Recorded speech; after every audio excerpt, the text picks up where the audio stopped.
make your stickers at home, what is the most frustrating thing about it? Figuring out cut settings. Figuring out cut settings can be really annoying and frustrating because, you know, sticker paper and ink is not cheap.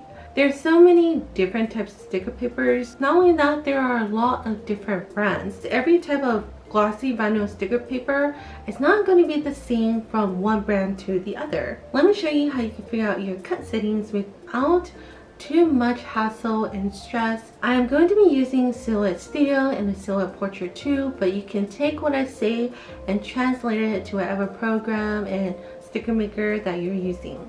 On the left hand corner of the Silhouette Studio program, there's the option to create shapes. I'm just going to make 2 small circles right next to each other as close to the edge of the sheet as I can. Once I do that, I'm going to go to my cut settings, and if you're someone who is new to figure out cut settings and you don't know where to start, I would just recommend starting with the cut settings that Silhouette Studio has implemented into their program. However, I would say that these cut settings have never matched anything that I've used. So just use these as a beginner guideline. Once you do that, you can put your sticker paper on your mat, put it into the sticker cutter, and then just press start. Because there are no registration marks, the cutting machine is going to skip that and just go straight to adjusting the blade to whatever settings you put it on. Just wait for the sticker cutter to quickly do its job of creating whatever shape you decided to choose.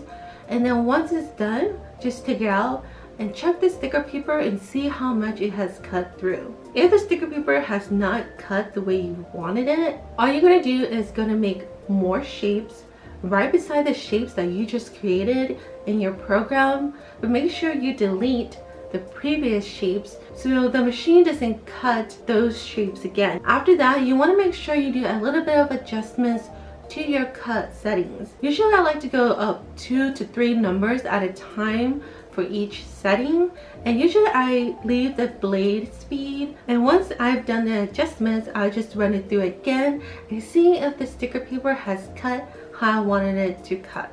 From there, you just keep adjusting the settings a little bit each time, going higher or lower depending what kind of cut you want, and then you will eventually find out your cut settings. Also remember that you can save your cut settings inside the Silhouette Studio program, and you can name it whatever you want. You can find the settings all the way at the bottom of all the other settings, but I highly suggest that you also write that information down in a notebook or something where it's not going to be just in your Silhouette Studio program.